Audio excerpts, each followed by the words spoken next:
Everyone. Today I thought I would share with you the decks that I used the most in my tarot practice for January and February.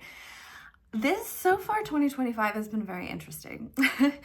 In January, I had a lot of clients who were coming to get readings based off of career. Like, I don't know what was in the water for January, if everyone was just like reevaluating what they want to do for work.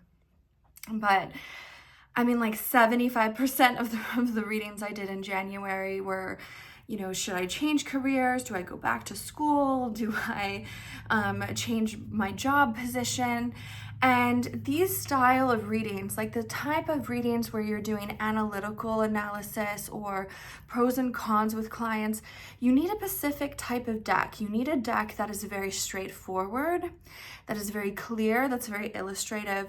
A deck that doesn't have as much spiritual heaviness as maybe some other styles of deck.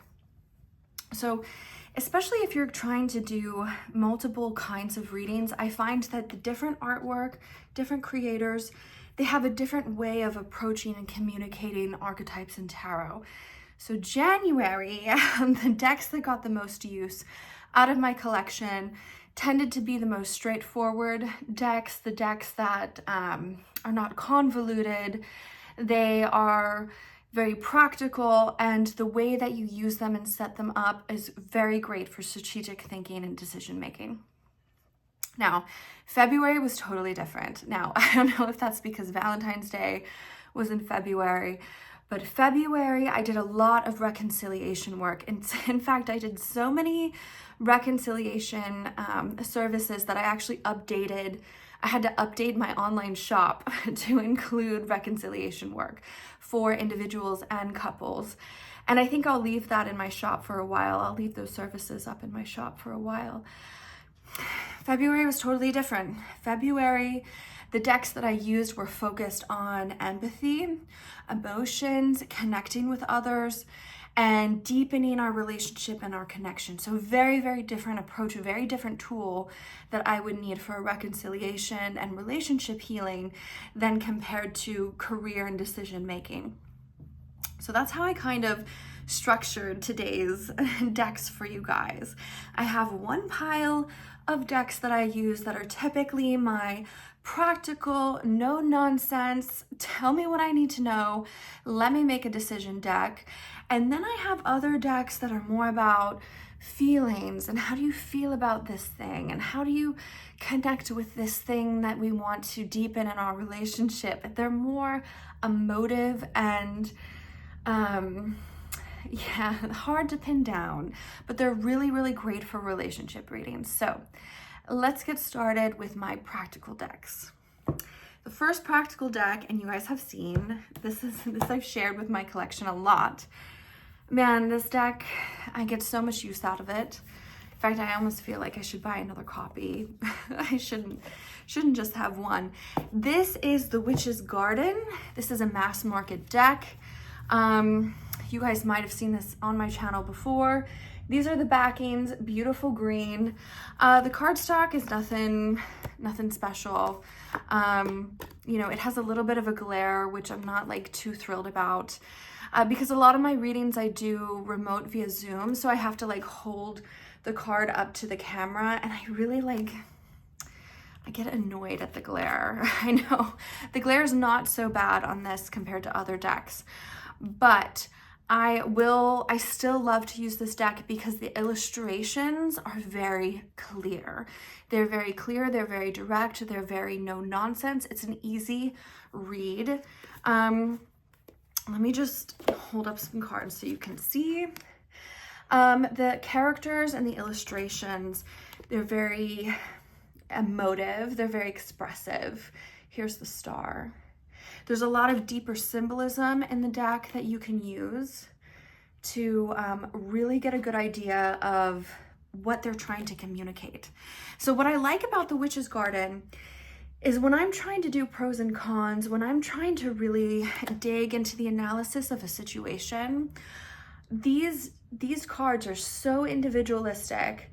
They each carry such a weight of uniqueness with each illustration that it's very, very clear to identify what each card is trying to say. So that's how I evaluate whether it's an easy reader. Like, what, as a whole, when I look at this artwork, do I get a very clear response from this artwork? So for example, the Five of Cups here. We see a woman, she's dressed in a morning gown. Her hands are like just fatigued at her side. She's looking at a withering tree here, an abandoned house. It just, you feel the loss, you feel the disappointment, you feel the sadness.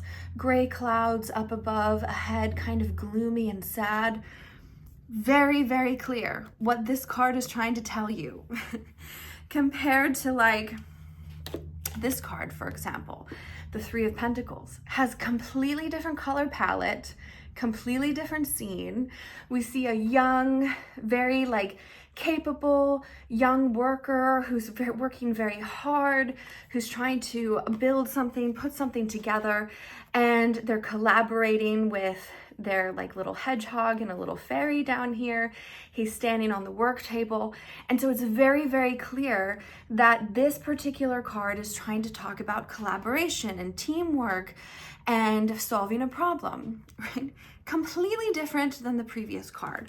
So the clarity in the illustrations, the clarity in the artwork is what really sets the Witch's Garden apart.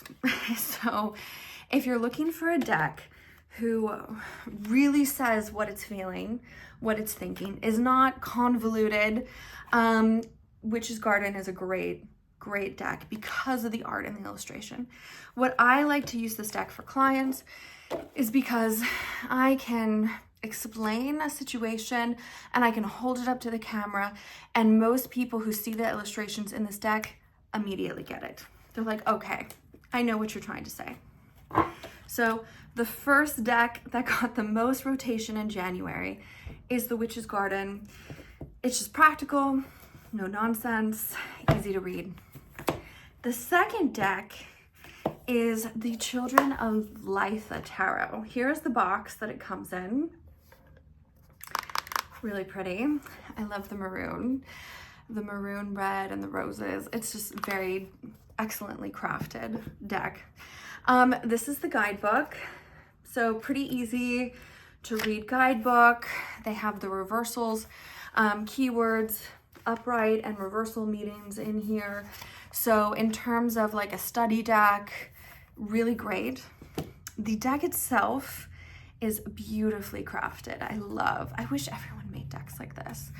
It's got this like rose petal finish, and the cardstock, like they actually have a core, you know? So when you're shuffling, you actually feel like you're holding a deck, not like just like flimsy pieces of paper. And just the feel of the cardstock is so luxurious. I love the black edging. Yeah, I love reading with this deck. It just feels so great in your hands. Now, in terms of the artwork, what I like about this deck in terms of giving strategic answers and clarity is because there's a lot of animals in this deck. Here, I'll show you some artwork. Like here's a peacock. There's a lot of animals in this deck, and we use animals in storytelling, in kind of understanding different allegory. Like for here, it's a mule. Mules are hardworking. They're very dedicated. They're very, very diligent. And this is, of course, the Eight of Pentacles, which is about career and hardworking. So it makes sense that the mule would be the animal that represents that particular card. So what I like about this deck is just the use of animals. And when we add animals as a way of explaining archetypes, it just deepens our understanding of the messages that the creator was trying to convey. And some people, they understand messages more in that type of roles of animal kingdom, that kind of connection to nature. And it can just be a very interesting discussion that you lead into when you're trying to figure out a problem using tarot. Beautiful artwork, stunning. I love the colors. The black border I think is a little bit heavy. I would probably not go so heavy on the black border, but I do like how it frames each particular card very well. So it's quite stunning. And in terms of being an easy reader, again, you wouldn't have a problem reading this. And I do like its practicality and the way that it paints a story. So if you are someone who is stuck working through a problem that might not have a clear answer, and sometimes if you're the type of person that by looking at a story with characters helps you conceptualize a solution, then this deck will be great for you.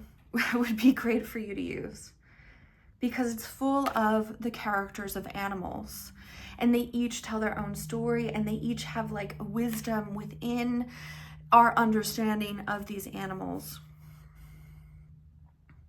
So it's really great. And of course, it's a beautiful deck. So that's the artwork. Stunning. Here, I'll show you one more. Yeah, beautiful and a joy to hold. Okay, so that is the Children of Litha Tarot.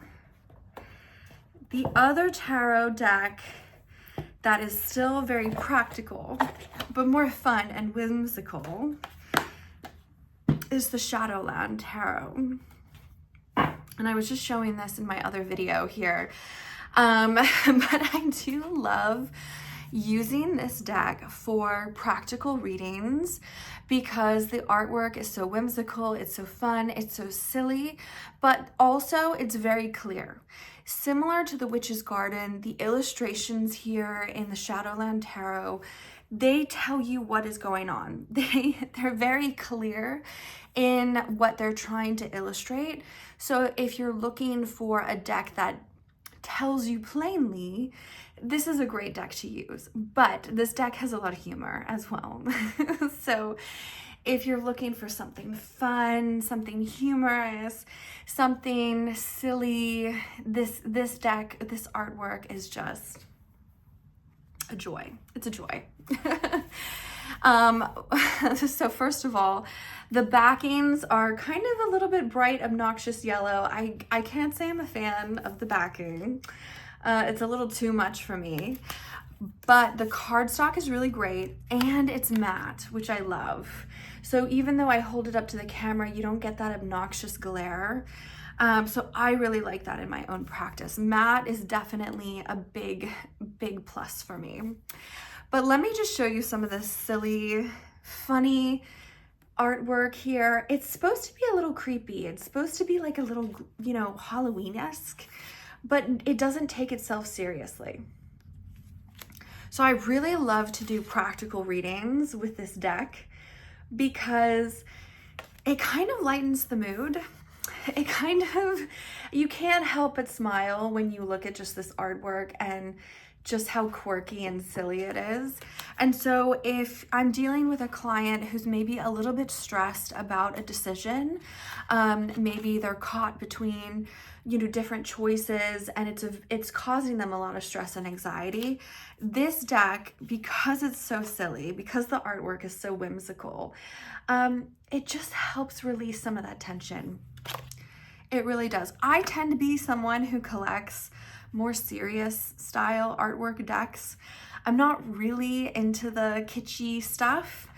However, I do see a value in frivolous, silly, fun, creative artwork, especially when you're trying to just lighten the mood. And let's just take some pressure off the table, right?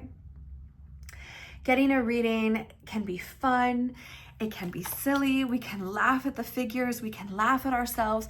I love it too when I'm using this deck and I'll pull a card to represent the client and I'll be like, okay, this is you. And then I'll hold up the card and it's just some funny, quirky, silly character that the client can see themselves in, and then they can laugh and relax.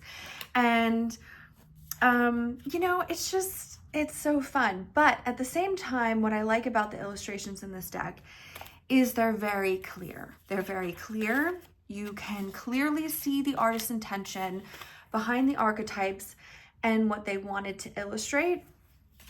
And so in that way, it's a very good communication tool when I'm trying to explain the messages and the meanings to the client. So very fun. This is called the Shadowland Tarot. It's another mass market deck. It's very straightforward, easy to use, easy to read, with a little bit of humor and a little bit of quirky, kind of almost Halloween-y style to it, but very fun. Okay, so let's move into February. February, I did a lot of reconciliation work. I did a lot of relationship readings in February, and probably the two most decks, I actually have a couple here. I don't know if I'm going to go through all of them, but yeah, let me start with this one. This is the heaviest but most powerful one, is the Somnia Tarot.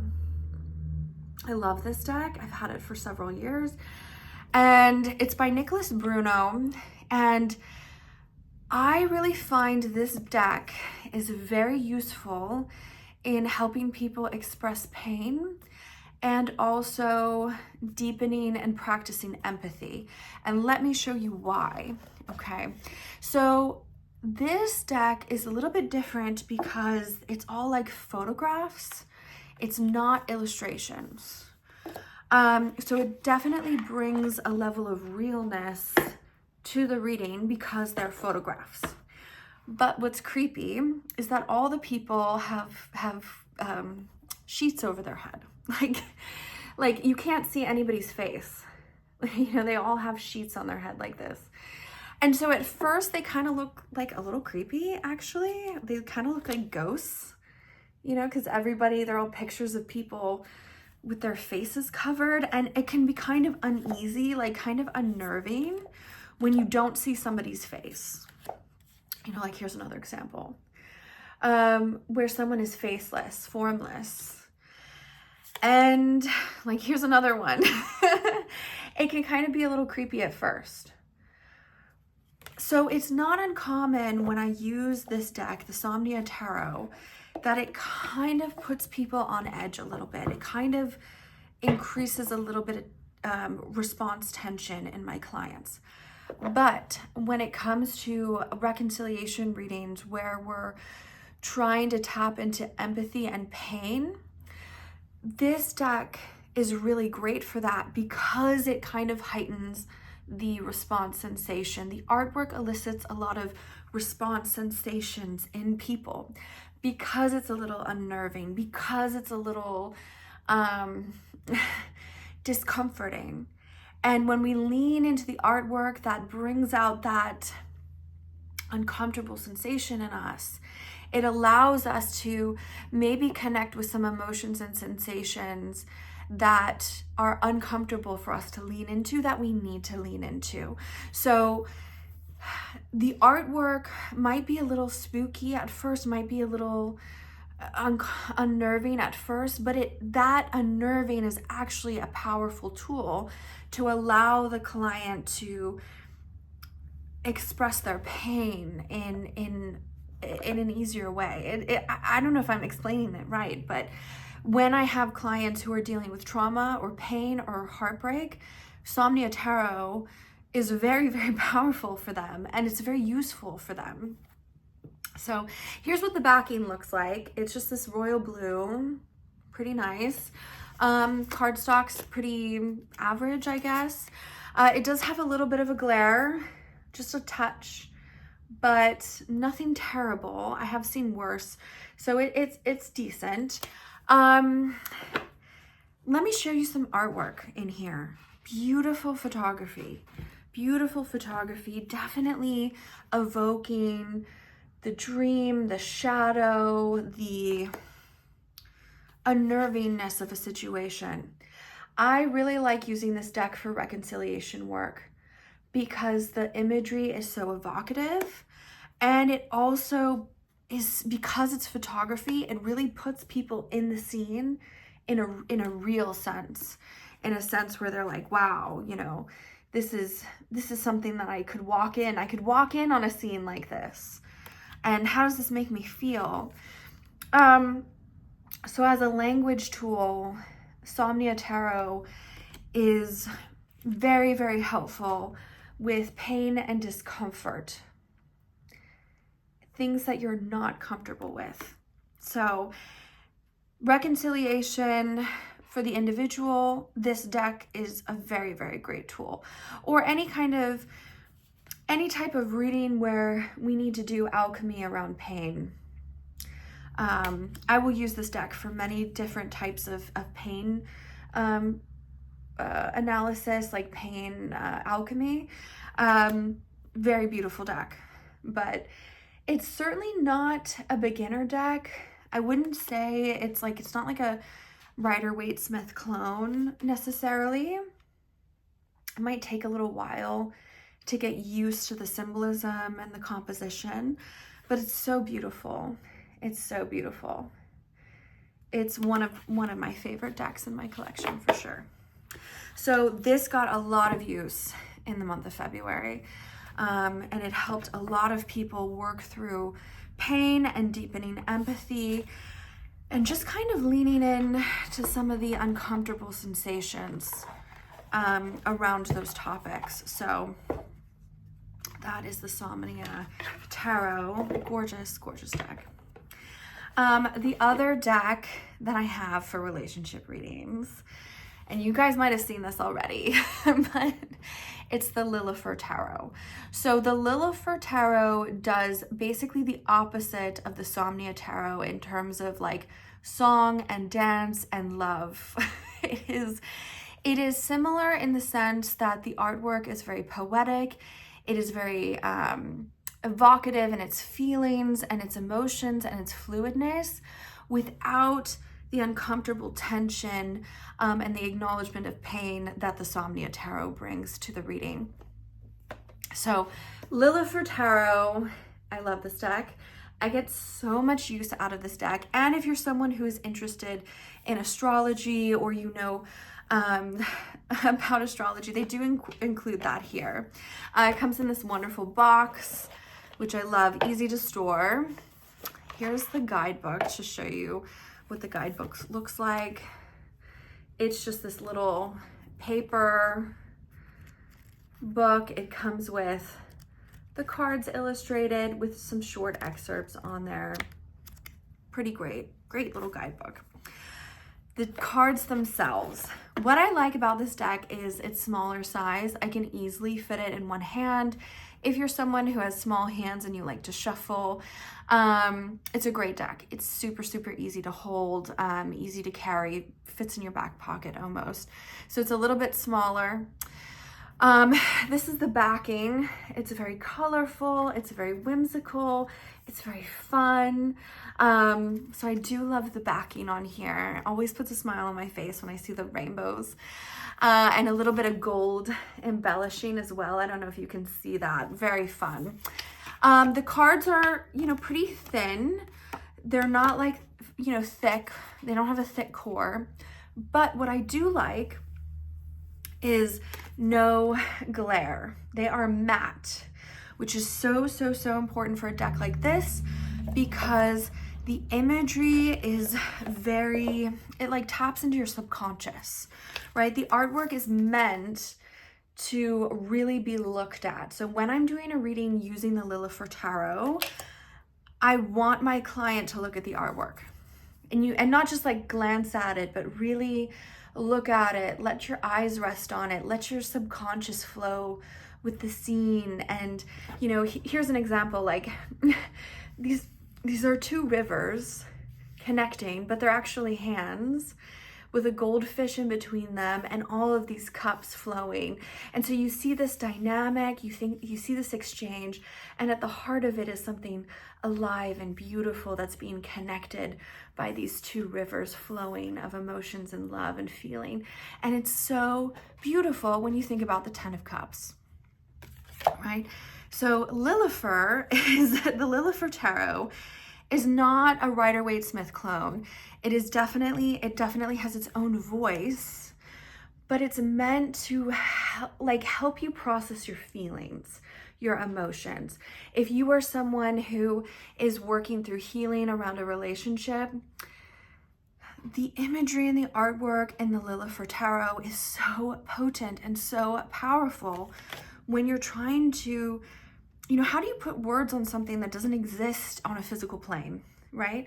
Emotions exist in our minds, in our hearts, in our being, in our spiritual being. And so how do we capture that? How do we understand that? How do we bring that into a discussion? And I think Lilifer Tarot does a phenomenal job of trying to capture the ethereal, the emotional, the transient, and they put it into these beautiful, whimsical watercolor artwork. So here we have the Seven of Swords, and we see lightning and dark clouds and birds flying away and a snake crawling away and this hunched over figure and all of this excitement and pain and just the thunder clouds oppressively going after this person.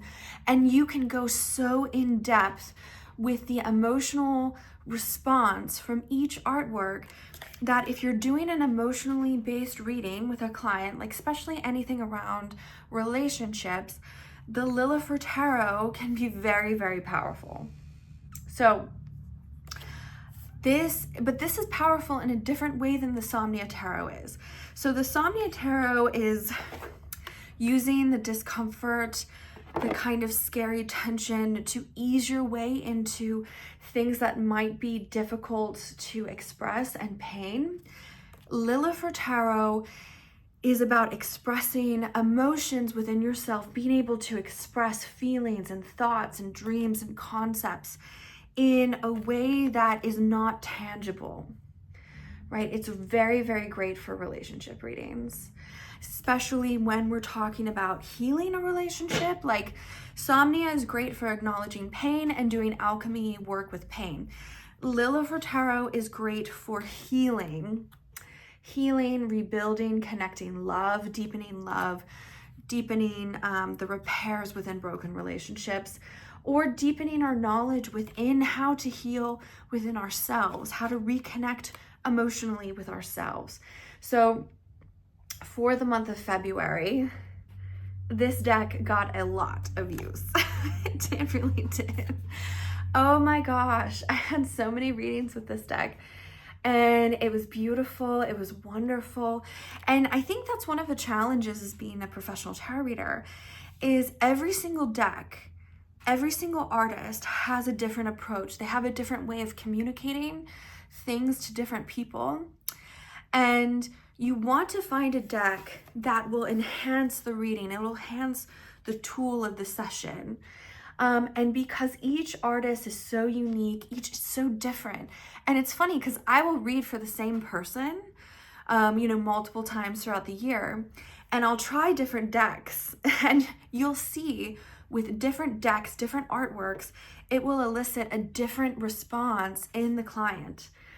The artwork is one of the most powerful tools in tarot. And so really making sure that you curate your collection based off of artwork that is the most potent for the type of work that you want to do is really important, right? Because these are like the tools in my toolkit, and not all tools achieve the same thing. I do have like a regular Rider-Waite-Smith tarot, but I find that it's not enough, because the type of reader that I am is I want the client to connect with the reading. I want the client to project onto the artwork. I want them to integrate with the symbolism and the emotions and the scene in the artwork. And you can't do that if you just use the same deck over and over. You have to diversify the language. So Lilifer Tarot for me is a heavy hitter when it comes to expressing love, expressing relationships.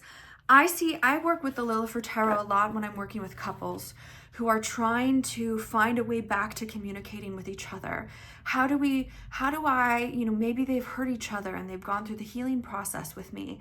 And then now how do I express what I'm feeling? I might not have a way to conceptualize what I'm feeling, but maybe if I show you this, you can understand how I'm feeling. This beautiful cuddle, flowers, peace, love, warmth, fullness. There's a way that art can take language and elevate it to a point that penetrates our subconscious. And that is what I'm looking for when I'm looking for powerful decks in my collection. So the Lilifer Tarot and Somnia Tarot, when it comes to reconciliation, are probably my most potent decks in terms of the artwork, but they achieve very, very different things. So anyway, these are the decks that I used the most January and February for this year. We got my practical, no nonsense, let me tell you how it is decks, and then I have the decks that are more hard to pin down, the ones that cause a reaction in people, that helps them connect more with their emotions and their subconscious and their pain. So very, very interesting. I hope this inspired you guys if you want to add any of these decks to your collection. Yeah, and that's it. I will definitely share. I have so many decks that I use. I think I have like 60 or 70 and counting decks that I've collected over the years. And I use them all for different things, for different clients, for different purposes. So I'm happy to share with you guys if you're interested. But artwork is so powerful. It is a powerful communication tool. And, it definitely helps elevate and intensify the readings that I'm able to give my clients. So I hope you found this video helpful, and I'll see you next time. Bye.